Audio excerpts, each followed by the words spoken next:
Hello बच्चों, आज हम लेके आए हैं क्लास 11th के फिजिक्स सेकंड के ऊष्मागत की। बच्चों, यह चैप्टर 7 है। ये फिजिक्स सेकंड की बुक का है, ऊष्मागत की। यदि आप इससे पहले वाले चैप्टर की वीडियो नहीं देखे हैं तो इसी वीडियो के डिस्क्रिप्शन बॉक्स में जाइए, वहां पर आपको लिंक मिल जाएगा। चलिए बच्चों, पहली हेडिंग आपकी स्क्रीन पर क्या है? ऊष्मागत की यह चैप्टर है। आइए पहली हेडिंग हम डालते हैं। चलिए बच्चों, पहली हेडिंग आपकी स्क्रीन में, ऊष्मा का यांत्रिक तुल्यांक। बेटा, ऊष्मा का यांत्रिक तुल्यांक क्या होता है? वैज्ञानिक जे जैक के अनुसार ऊष्मा तथा यांत्रिक कार्य एक ही भौतिक राशि के दो रूप होते हैं, या दो रूप हैं। ऊष्मा को कार्य में तथा कार्य को ऊष्मा में बदला जा सकता है। इतना बात रखना याद। समझ में आया बेटा? अब आगे देखते हैं। अतः देखिए बेटा, इसके बाद लिखेंगे हम अतः। देखिए, किया गया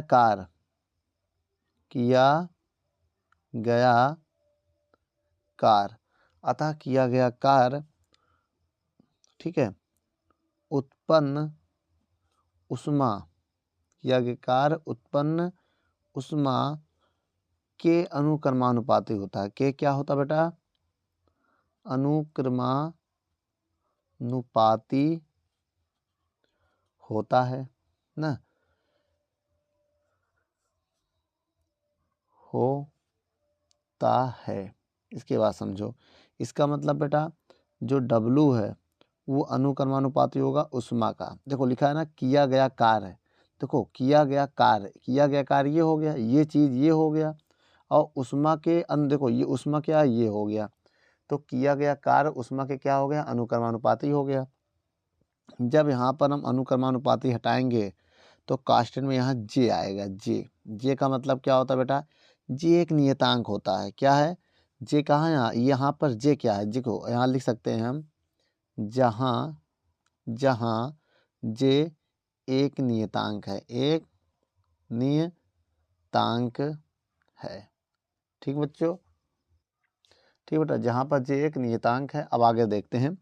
अब देखिए, और इसका नाम क्या है बेटा? जिसमें इसका नाम भी तो है जे को हम क्या कह सकते हैं? उसका नाम हम यहाँ लिखने जा रहे हैं। आइए देखते हैं बेटा, इसको हम कहते हैं ऊष्मा का यांत्रिक तुल्यांक। इसको क्या कहते हैं?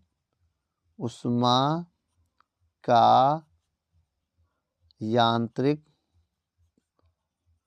तुल्यांक। ठीक बेटा, ऊष्मा का यांत्रिक तुल्यांक होता है ये।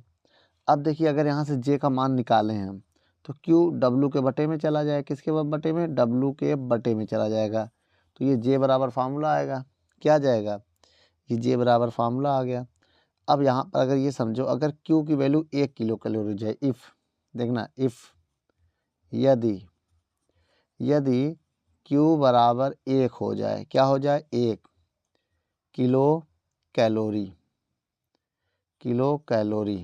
तब क्या होगा? अगर क्यू का मान 1 हो जाए तो जे डब्लू के बराबर हो जाएगा। जे किसके बराबर हो जाएगा? डब्लू के बराबर हो जाएगा। देख लो, तो यहाँ हम ये कह सकते हैं, क्या कह सकते हैं इसको? अर्थात ऊष्मा का यांत्रिक तुल्यांक उस कार्य के बराबर होता है जो 1 कैलोरी ऊष्मा उत्पन्न करने के लिए किया जाता है। तो यहाँ हम लिख सकते हैं, क्या लिख सकते हैं बच्चों? आइए थोड़ा देख लेते हैं। यहाँ लिख दें हम। देखिए, कॉमा, इन्वर्टर कॉमा लगा के लिखना है। ऊष्मा का यांत्रिक कार्य, बेटा यांत्रिक तुल्यांक। यांत्रिक तुल्यांक ये क्या होता है? ऊष्मा का यांत्रिक तुल्यांक होता है। तुल्यांक, ठीक, उस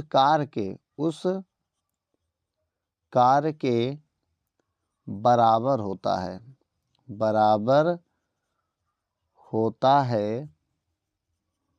उस कार्य के बराबर होता है जो 1 किलो कैलोरी ऊष्मा उत्पन्न करने के लिए किया जाता है। ठीक बच्चों, वीडियो को रोक कर नोट कर लो और थोड़ी सी जानकारी और ले लेते हैं। देखो बेटा, हम आपको बता देना चाहते हैं, यहाँ तो जगह नहीं है तो इसी में बता देना, इतने में हो जाएगा। तो मेरे कहने का ये मतलब है, 1 कैलोरी में होता है 4.18 जूल। क्या होता है बेटा, 1 कैलोरी में इतने जूल होते हैं, इसको आप याद कर लेना। ठीक है, एक ये पॉइंट याद कर लो। और दूसरा ये हो गया, इसी को हम ऐसे ना लिखकर लगभग लिख सकते हैं, 4.2 जूल भी लिख सकते हैं ना, 4.2 जूल भी लिख सकते हैं। ठीक है, ये होता। अब किलो में 1000 से मल्टीप्लाई कर देंगे, जब किलो में बदलना होगा 1 किलो में, तो यहाँ 1000 से मल्टीप्लाई हो जाएगा। ठीक बेटा, वीडियो को रोक कर नोट कर लो, फिर आगे कुछ हेडिंग और देखते हैं। चलिए बच्चों, अगली हेडिंग है कार्य तथा ऊष्मा में अंतर। बच्चों यहाँ पर हम ये पढ़ेंगे कार्य तथा ऊष्मा में अंतर, तो हम क्या लिखेंगे यहाँ पर, कार्य तथा ऊष्मा। बहुत ध्यान समझिएगा बेटा, कार्य तथा ऊष्मा दोनों ही ऊर्जा के दो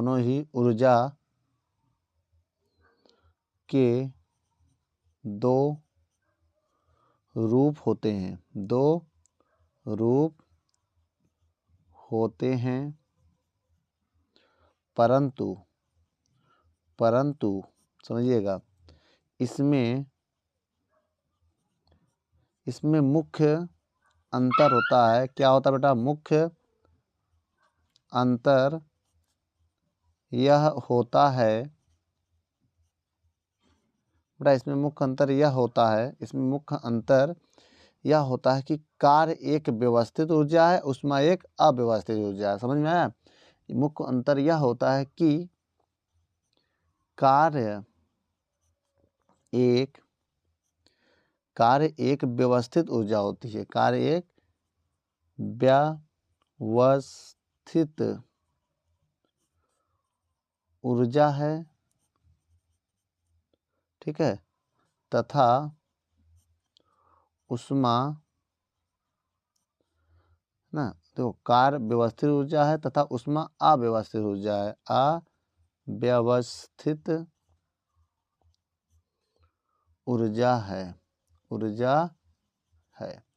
ठीक बेटा, वीडियो को रोक कर नोट कर लो। इसके बाद हम आइए एक हेडिंग और देखते हैं, ऊष्मागतिकी क्या है। पहली हेडिंग है इसकी, यहाँ पर हम क्या पढ़ेंगे बेटा, ऊष्मागतिकी।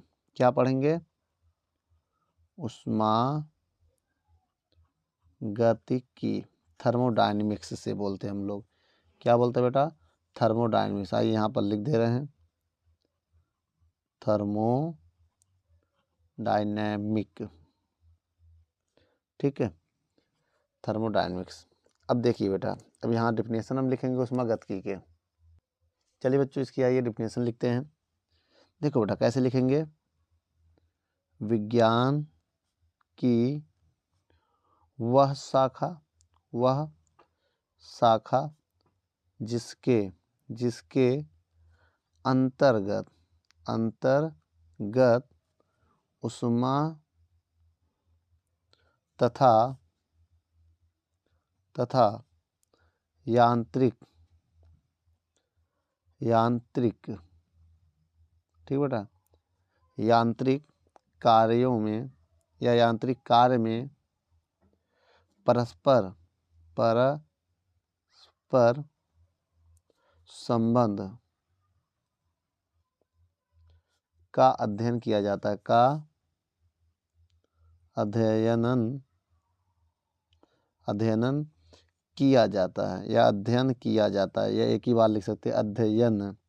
ठीक है, किया जाता है। ठीक है, तो उसे ऊष्मा किया जाता है तो ऊष्मागतिकी कहलाता है, तो ऊष्मागतिकी कहलाता है। ठीक बेटा, तो ऊष्मागतिकी कहलाता है। अब यहाँ पर देखते हैं हम, इतना बेटा आपको समझ में आ गया। अब आगे कुछ हेडिंग देखते हैं, ऊष्मागतिकी चर क्या होते हैं। हम आपको बता दे रहे हैं ऊष्मागतिकी चर क्या होते हैं, तो उसको हम कैसे लिखेंगे। चलिए बच्चों, यहाँ पर हेडिंग हम डाल दे रहे हैं ऊष्मागतिकी चर। ऊष्मागतिकी चर क्या होते हैं, आइए इसको हम देखते हैं, इसकी डिफिनेशन को लिखते हैं। देखिए बेटा, ऊष्मागतिकी चर क्या होते हैं, वे राशियाँ जो किसी ऊष्मागतिकी निकाय को अवस्था को व्यक्त करते हैं। तो क्या लिखेंगे, वे राशियां जो किसी ऊष्मागतिकी निकाय,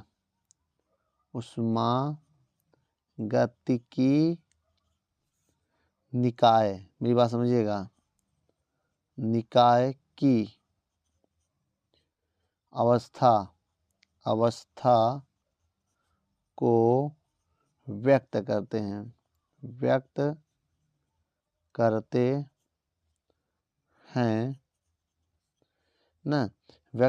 हैं तो उसे ऊष्मागतिकी चर कहते हैं। ऊष्मागतिकी चर कहते हैं। ठीक है, जैसे ताप, दाब व आयतन।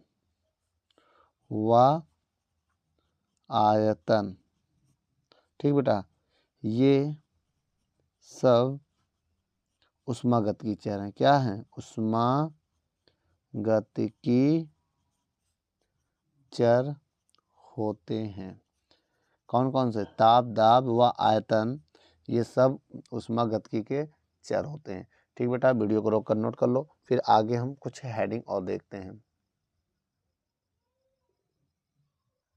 चलिए बच्चों, अगली हेडिंग डालते हैं, ऊष्मागतिकी निकाय क्या होता है। क्या बेटा? ऊष्मागतिकी निकाय। ऊष्मागतिकी निकाय ये क्या होता है, इसके बारे में हम लोग आज पढ़ेंगे। बेटा, ऊष्मागतिकी निकाय होता क्या है, आइए हम देखते हैं और इसको लिखते हैं। तो जैसे बेटा, हम आपको पहले बता दें, वह निकाय जो असंख्य अणुओं व परमाणुओं से मिलकर बना होता है। वह निकाय जो असंख्य अणुओं व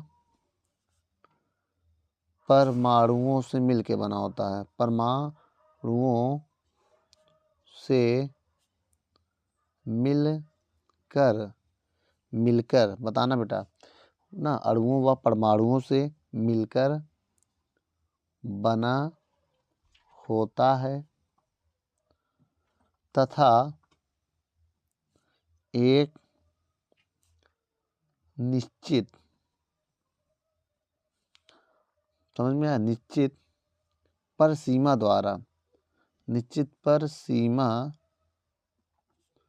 द्वारा घिरा रहता है।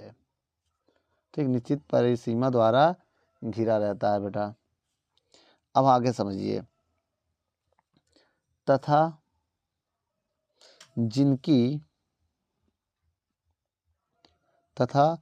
जिनकी अवस्था को ताप, दाब व आयतन, ठीक, के पदों में, मेरी बात समझिएगा, के पदों में व्यक्त किया जाता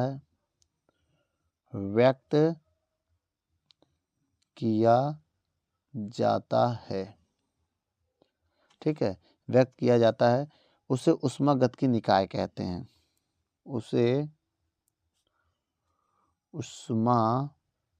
क्या कहते हैं बेटा? उसे ऊष्मागतिकी निकाय कहते हैं।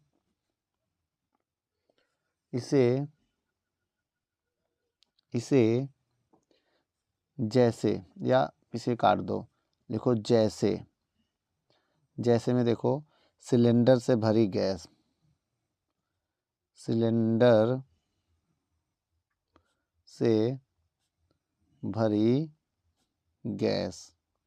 ये उदाहरण है बेटा, ऊष्मागतिकी निकाय होता है।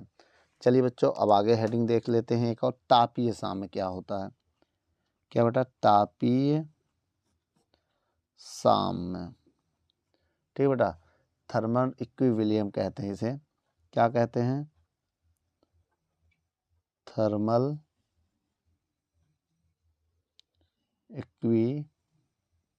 इक्विलिब्रियम। ठीक बेटा, आइए इसके बारे में हम थोड़ा सा समझते हैं ये क्या है। ठीक है, चलिए बच्चों, अब इसकी डिफिनेशन को लिखते हैं। इसमें क्या लिखेंगे? यदि किन्हीं दो वस्तुओं को, मेरी बात समझना, यदि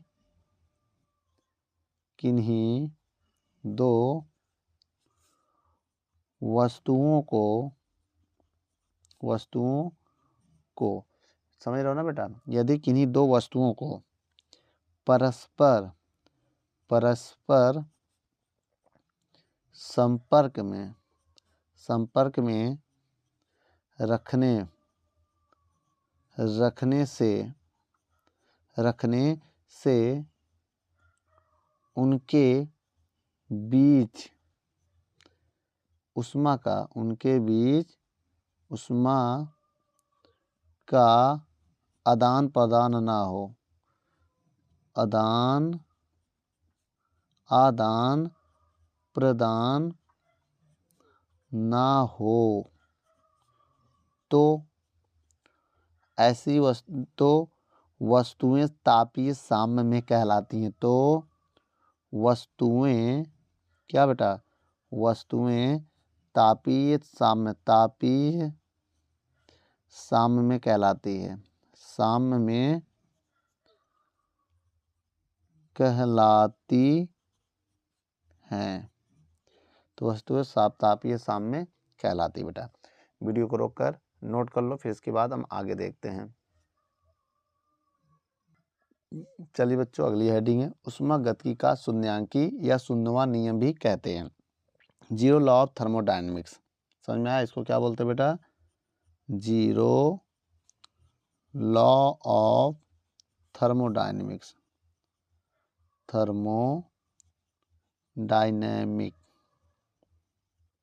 ठीक बेटा, अब देखिए इसकी डिफिनेशन क्या कहता है, पहले इसको हम समझते हैं। इस नियम के अनुसार, पहले लिखेंगे इसमें, इस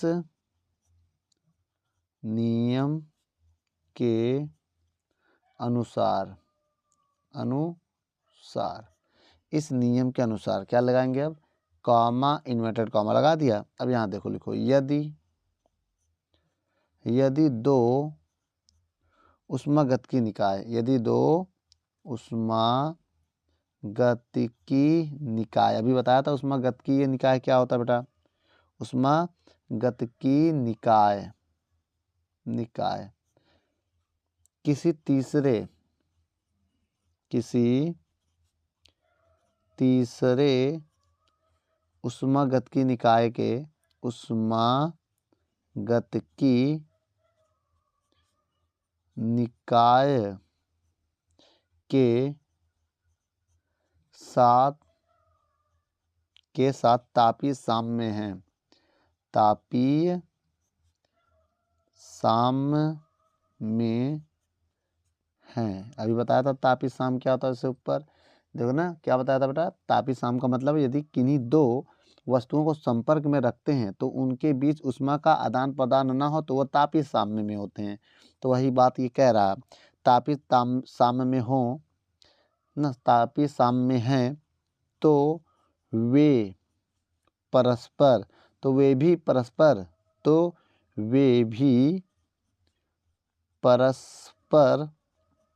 तापीय साम्य होंगे। तापीय साम्य में होंगे। ठीक बेटा, होंगे। तो ये क्या हो गया? उसकी डिफिनेशन हो गई। एक बात और बेटा, उष्मागतिकी के शून्य नियम, ताप को, मेरी बात समझिएगा, कह रहा, इसमें हम ये बता दे रहे हैं उष्मागतिकी का जो शून्यक नियम है वो ताप को, संकल्पना को व्यक्त करता है ना। तो ये हो गया बेटा इसकी डिफिनेशन, उष्मागतिकी का शून्यक का नियम। इसको एक बार अच्छे से समझ लेना, वीडियो को रोक करके नोट कर लेना। यदि दो वस्तुएं पुनः उष्मागतिकी कह रहा है यदि दो उष्मागतिकी निकाय किसी तीसरे उष्मागतिकी निकाय के तापीय साम्य में हो तो वो भी परस्पर तापीय साम्य होंगे। वीडियो को रोक कर नोट कर लो। आइए बच्चों इसी में हम एक और देख लेते हैं। क्या बेटा? ऊष्मागतिकी की आंतरिक ऊर्जा, ऊष्मागतिकी की आंतरिक ऊर्जा, आंतरिक ऊर्जा। ठीक बेटा, आइए अब इसकी डिफिनेशन हम कैसे लिखेंगे उसको पहले आप समझिए। देखिए बेटा, पहले मेरी बात समझिए। किसी पदार्थ के अणुओं की दो ऊर्जा होती है, एक गतिज और एक स्थितिज ना, उन्हीं के योगफल को हम कहते हैं। कैसे? ऐसे देखो, किसी पदार्थ के अणुओं की आंतरिक,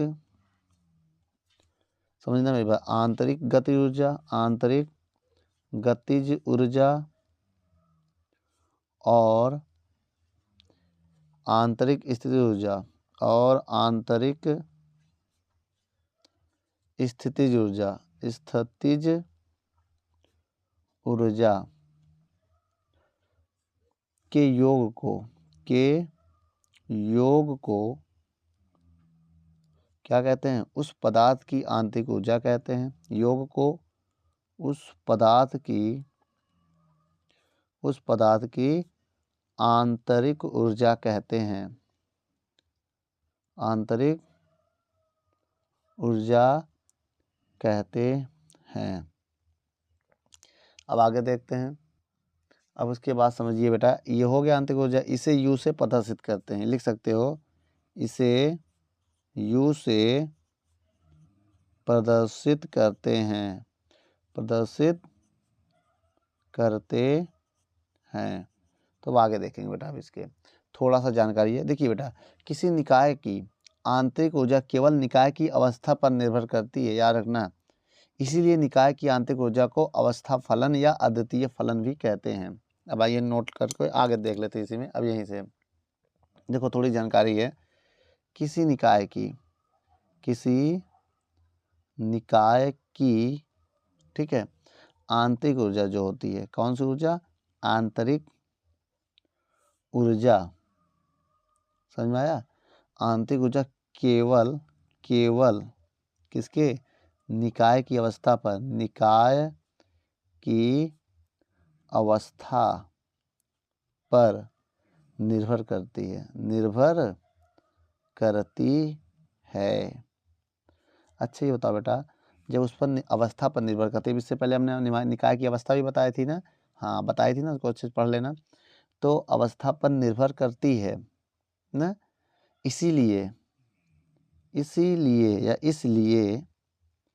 निर्भर करती है, तो इसलिए निकाय की आंतरिक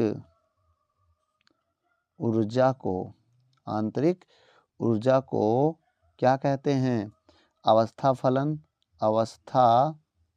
मेरी बात समझना, अवस्था फलन या अद्वितीय फलन कहते हैं, अद्वितीय फलन कहते हैं। ठीक बेटा, वीडियो को रोक कर नोट कर लो। बच्चों अगली हेडिंग है ऊष्मागतिकी का प्रथम नियम। तो बेटा इसे हम लोग क्या कहेंगे? First law of thermodynamics. क्या कहेंगे? First law of thermodynamic. ठीक बेटा, फर्स्ट लॉ ऑफ थर्मोडायनेमिक। ठीक, अब आगे आइए देखते हैं। चलिए बच्चों, इसके नियम को हम लोग लिखते हैं। देखिए बेटा, ऊष्मागतिकी का प्रथम नियम क्या कहता है? इस नियम के अनुसार इतना तो लिखना पड़ेगा। इस नियम, बेटा बहुत ध्यान से देखिएगा, इस नियम के अनुसार, कामा इन्वर्टेड कामा फिर लगा देना इस नियम का। उसके बाद अब लिखना किसी, देखो कामा इन्वर्टेड कामा लगाने के बाद लिखना यहाँ से, किसी परिक्रम के दौरान, ठीक है, ऊष्मागतिकी, अब यहाँ लिखेंगे उष्मा किसी प्रक्रम के दौरान ऊष्मागतिकी निकाय द्वारा अवशोषित की गई उष्मा इस परिक्रम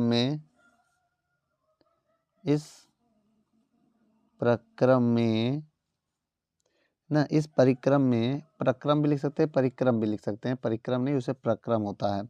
इस प्रक्रम में निकाय द्वारा किए गए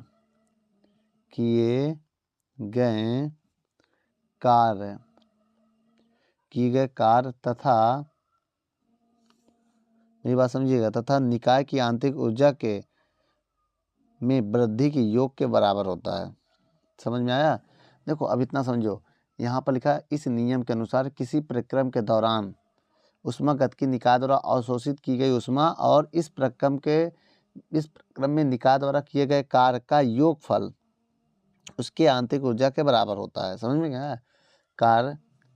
कार्य इसको काट दो, कार्य का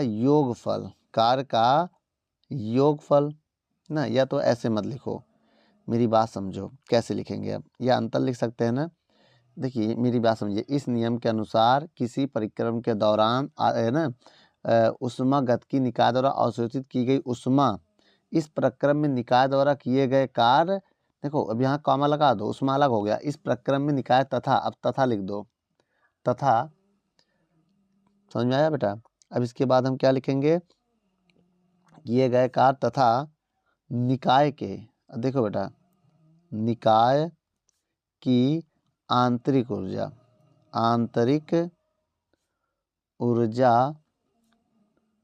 में वृद्धि के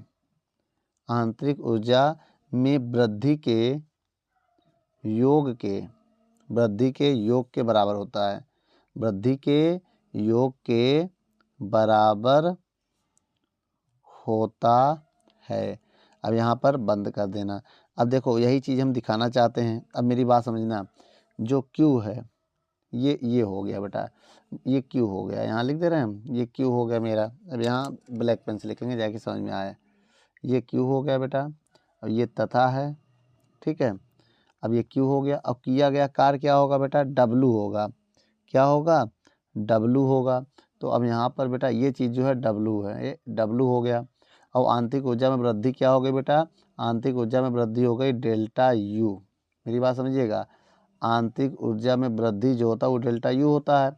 अब प्रक्रम निकाय द्वारा किया गया कार्य, मेरी बात सुनो, निकाय द्वारा किया गया कार्य W हो गया, और अवशोषित की गई ऊष्मा Q हो गई ना। तीनों हमने बता दिए इसी में डिफिनेशन में।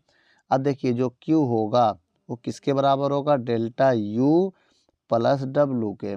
किसके बराबर होगा, डेल्टा U प्लस W के बराबर होगा ना। अच्छा अब देखो अनंत सूक्ष्म ऊष्मा के लिए क्या होगा, अगर यही चीज़ हम लिख दें, यदि निकाय क्या करा, अनंत सूक्ष्म ऊष्मा है, अनंत सूक्ष्म ऊष्मा अवशोषित करता है, ऊष्मा अवशोषित करता है तो ये नियम लगेगा, DQ बराबर, समझ में आया बेटा, DQ बराबर DU प्लस DW, तब ये लगेगा बेटा, वरना आप ये लगा सकते हो। अब देखो इसी को तुम ऐसे भी लिख सकते हो, अगर डेल्टा U का मान निकाल तो ये माइनस में चला जाएगा, डेल्टा U बराबर Q माइनस W, तो ऐसे भी लिख सकते हो। ठीक बेटा, ये आ गया हमारा फार्मूला है ऊष्मागतिकी के प्रथम नियम में। ये फार्मूला भी लगा सकते हो, ये भी लगा सकते हो, ये लगा, सबका नाम बता दिया है। Q क्या बेटा, अवशोषित की गई ऊष्मा Q हो गया, निकाय द्वारा किया गया कार्य W हो गया, और आंतरिक ऊर्जा में वृद्धि ये हो गया। तो जो ये है इनके योगफल के बराबर होता है, यही चीज़ इसमें बताया गया बेटा। वीडियो को रोक कर नोट कर लो। चलिए बच्चों, अब हम अगली हेडिंग देखते हैं। चलिए बच्चों, आइए देखते हैं ऊष्मागतिकी के प्रथम नियम के अनुप्रयोग। अब इसमें क्या होता है बेटा, जैसे पहली हेडिंग हमारा है चक्रीय प्रक्रम, आप नाम सुने होंगे, चक्रीय प्रक्रम। देखो इसे हम बोलते हैं साइक्लिक प्रोसेस, साइक्लिक प्रोसेस। ठीक है, इसकी डिफिनेशन कैसे लिखेंगे उसके लिए आइए देखते हैं। देखिए बेटा, साइक्लिक प्रोसेस होता क्या है पहले हम ये समझेंगे। देखो, जब कोई निकाय, मेरी बात समझिएगा, जब कोई निकाय जब कोई निकाय विभिन्न अवस्थाओं से होता हुआ, जब कोई निकाय विभिन्न, इतना समझिएगा, जब कोई निकाय विभिन्न अवस्थाओं से होता हुआ, अवस्थाओं से होता हुआ, होता हुआ, ठीक, होता हुआ अपनी प्रारंभिक अवस्था में लौट आता है, अपनी शुरुआती अवस्था मतलब प्रारंभिक अवस्था में, प्रारंभिक अवस्था में लौट आता है, लौट आता है, तो ऐसे परिक्रमण को, तो ऐसे प्रक्रम को, समझ में आया बेटा, तो ऐसे प्रक्रम को या परिक्रम को क्या कहते हैं, चक्रीय प्रक्रम कहते हैं, चक्रीय प्रक्रम कहते, तो ऐसे प्रक्रम को बेटा क्या कहते हैं, चक्रीय प्रक्रम कहते हैं। अब आगे देखिए बेटा, इस प्रक्रम में निकाय की आंतरिक ऊर्जा परिवर्तन 0 होता है, क्योंकि आंतरिक ऊर्जा में केवल उस अवस्था परिवर्तन पर निर्भर करता है ना। अब आगे देखिएगा, थोड़ा सा नोट हम डाल दे रहे हैं यहाँ पर। अब देखिए, बहुत ध्यान समझिएगा, इस प्रक्रम में पेन चेंज कर दे रहे हैं तो डिफिनेशन हो गया। अब यहाँ पर देखिए, इस प्रक्रम में निकाय की आंतरिक ऊर्जा 0 होती है। आंतरिक ऊर्जा क्या होती है, आंतरिक ऊर्जा में परिवर्तन, आंतरिक ऊर्जा में परिवर्तन, ऊर्जा में परिवर्तन 0 होता है, 0 होता है। ऐसा क्यों होता है बेटा, बता रहे हैं, 0 होता है क्योंकि क्योंकि क्योंकि आंतरिक ऊर्जा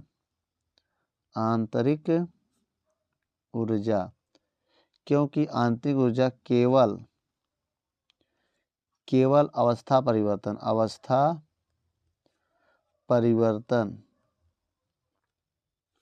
क्योंकि बेटा आंतरिक ऊर्जा केवल अवस्था परिवर्तन, मेरी बात समझिएगा, अवस्था परिवर्तन पर निर्भर करता है, अवस्था परिवर्तन पर निर्भर करता है। समझ में आया बेटा,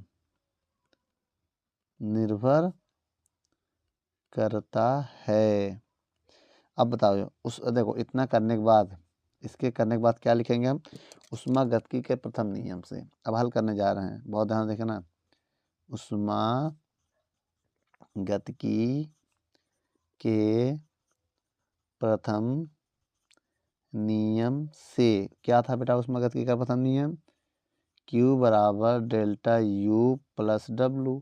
अब बताना, अभी थोड़ी देर पहले क्या कहा था, डेल्टा U 0 होगा, इसमें डेल्टा U क्या होगा, 0 होगा। ये देखो कहा है ना, डेल्टा U 0 होगा। जब 0 होगा, अगर मान लीजिए 0 हो जाए तो Q किसके बराबर होगा, तो Q बराबर होगा W के, ये चीज़ होगा। ठीक बेटा, वीडियो को रोक कर नोट कर लो, फिर आगे की तरफ हम बढ़ते हैं। चलिए बच्चों, अब अगली हेडिंग देख लेते हैं। अगली हेडिंग है समदाबी प्रक्रम, दूसरा समदाबी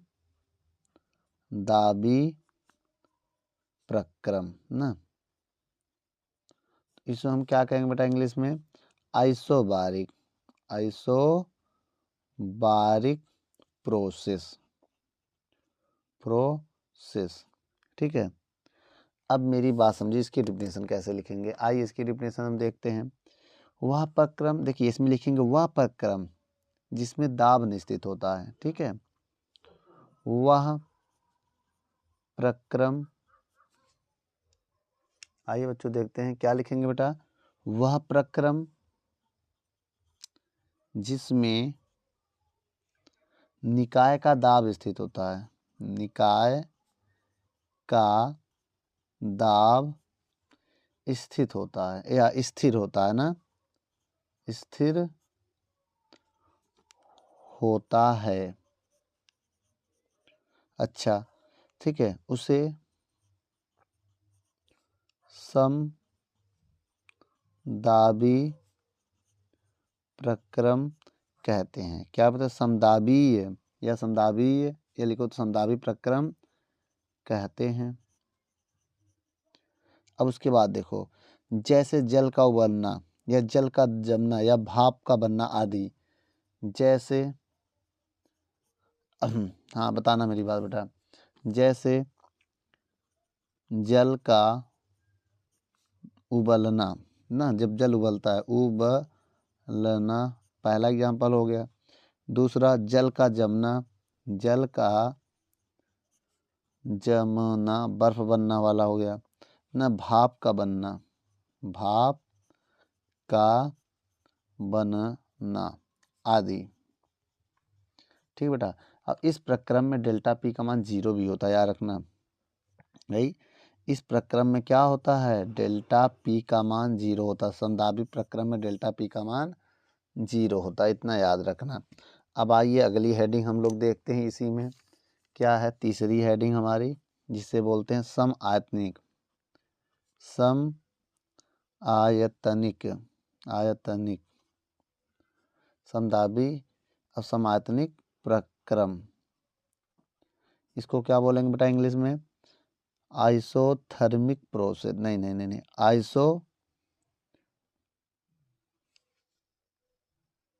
आइए बेटा इसको हम लोग बोलेंगे आइसोकोरिक प्रोसेस, ठीक। आइए इसमें हम लिखते हैं, क्या लिखेंगे देखते हैं। अब इसमें हम ये लिख लेंगे, वह प्रक्रम जिसमें, देखो जो लिखा था, वह प्रक्रम जिसमें निकाय का दाब स्थिर होता है उसे समदाबी, यहाँ पर आयतन हो जाएगा। वह प्रक्रम जिसमें ना, जिसमें निकाय का आयतन, निकाय का आयतन स्थिर होता है, स्थिर होता है, उसे क्या कहते हैं बेटा, आयतन स्थिर होता है उसे सम आयतनिक, आयनिक लिखा है ना, आयतनिक होना चाहिए, आयतनिक ता बना दो बेटा, आयत, हाँ सम आयतनिक प्रक्रम कहते हैं, प्रक्रम कहते हैं। समझ में आया, समाधि प्रक्रम कहते हैं। अब इसमें क्या होता है, अगर विनियत है, नियतांक, नियतांक मतलब कांस्टेंट है, क्या है, कांस्टेंट है, तब डेल्टा वी क्या होगा, 0। अब अगर डेल्टा वी 0 होगा तो आपको पता है डब्लू भी 0 होगा। क्यों डब्लू 0 होगा, क्योंकि देखो मेरी बात समझो। अब इसके बाद देखो, W बराबर होता है P डेल्टा V, और देखो जब डेल्टा V 0 तो गुणा करेंगे 0 आएगा, W 0 होगा भाई, डेल्टा V 0 है। अब इसमें अगर ऊष्मागतिकी का प्रथम नियम लगा दें, क्या था बेटा ऊष्मागतिकी का प्रथम नियम, Q बराबर डेल्टा U प्लस W, और W का मान 0 है तो Q का मान क्या आएगा, डेल्टा U आ जाएगा। इस कंडीशन में सम आयतनिक प्रोसेस में क्या होता है, Q बराबर डेल्टा U होता है। जो ऊष्मा होता है वो आंतरिक ऊर्जा के बराबर होता है, कब, सम आयतनिक प्रक्रम के लिए। वीडियो को रोक कर नोट कर लो। चलिए बच्चों चौथी हेडिंग पढ़ते हैं, जिसे हम समतापी प्रक्रम कहते हैं। समतापी प्रक्रम क्या कहेंगे बेटा? समतापी प्रक्रम। चलिए बच्चों इसको इंग्लिश में कहते हैं आइसोथर्मल प्रोसेस। क्या कहते हैं बेटा इसको? Isothermal process. ठीक बेटा, आइए इसमें लिखते हैं। इसमें क्या होगा? सेम वैसा ही होगा जैसे लिखते हैं इस ऊपर, कि वह प्रक्रम जिसमें ताप स्थिर होता है उसे समतापी प्रक्रम कहते हैं। तो क्या लिखेंगे बेटा? वह प्रक्रम जिसमें ताप स्थिर रहता है ना, ताप स्थिर रहता है उसे समतापीय प्रक्रम कहते हैं। ठीक है, इसे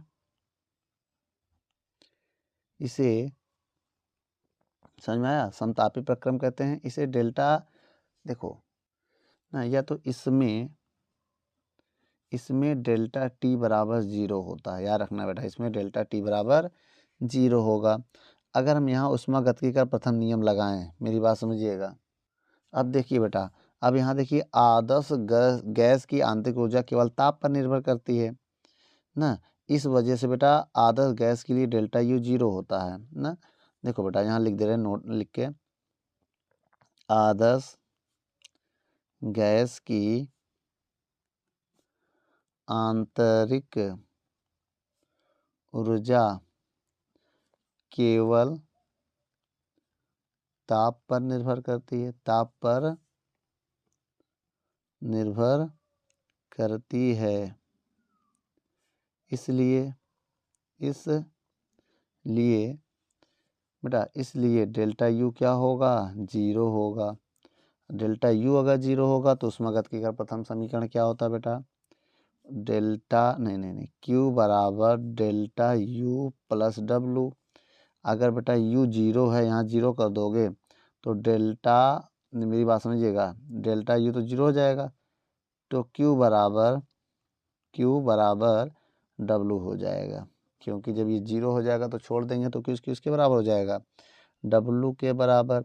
समझ में आया? इसी प्रकार आदर्श गैस को दी गई ऊष्मा गैस के लिए गैस में किए गए कार्य के बराबर होता है इस पॉइंट में। अब आइए बेटा अगला पॉइंट पढ़ लेते हैं, क्या कह रहा है। एंड 5वां नंबर क्या कह रहा है? रुद्रोष्म प्रक्रम क्या होता है? रुद्रोष्म प्रक्रम। आइए बच्चों, रुद्रोष्म प्रक्रम इसे एडियाबैटिक प्रोसेस कहते हैं। Adiabatic process. आइए बेटा इसमें क्या लिखना है ये हम पढ़ते हैं। देखिए बेटा इसमें ज़्यादा कुछ नहीं लिखना, थोड़ा सा लिखना है कि वह प्रक्रम जिसमें निकाय व वातावरण के बीच ऊष्मा का आदान प्रदान नहीं होता है ना, वह प्रक्रम जिसमें निकाय व वातावरण के बीच ऊष्मा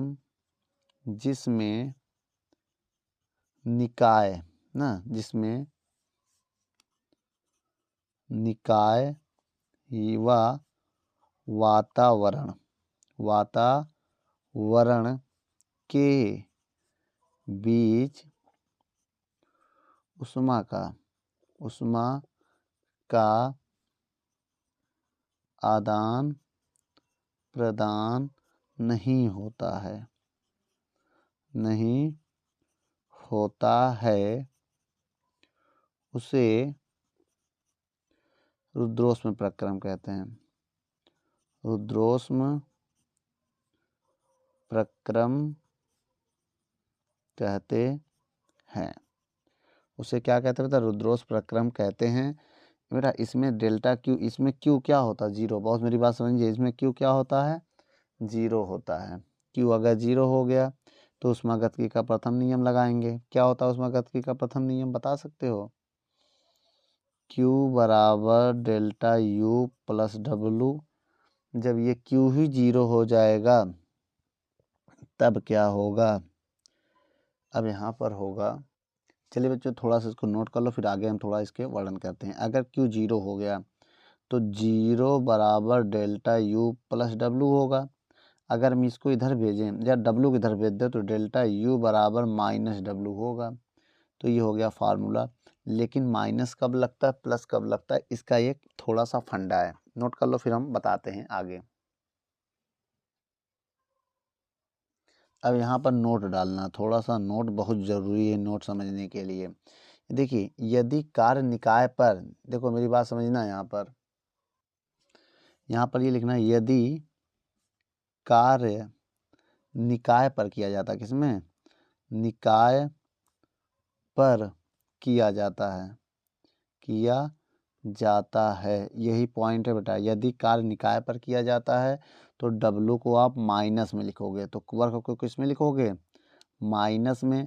तो जब यहाँ WU का मान रखोगे तो माइनस माइनस प्लस हो जाएगा, मेरी बात समझो। तो माइनस लिखोगे, W वर्ग आपका क्या है, माइनस है, वर्ग आपका माइनस होगा। तो यहाँ पर क्या हो जाएगा, डेल्टा U बराबर हो जाएगा W, तो प्लस में हो जाएगा U का मान। यदि नोट नंबर 1 ये था, और नोट नंबर दूसरा ये है, यदि कार्य निकाय द्वारा किया जाता है, यदि कार्य निकाय द्वारा किया जाता है, यदि कार्य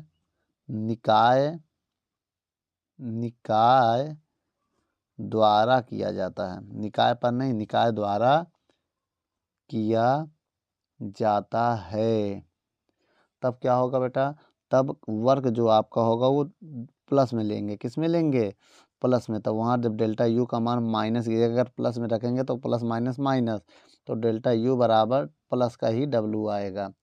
इतना याद रखना बेटा। वीडियो को रोक कर नोट कर लो, प्लस माइनस माइनस होगा तो माइनस में आ जाएगा ना। वीडियो को रोक कर नोट कर लो बेटा। यदि इसके बाद या इसके पहले वाले चैप्टर की न्यूमेरिकल वीडियो देखना चाहते हैं तो इसी वीडियो के प्ले लिस्ट में जाइए, कुमार मित्तल के बुक से सभी न्यूमेरिकल को सॉल्व कराए गए हैं। धन्यवाद बच्चों।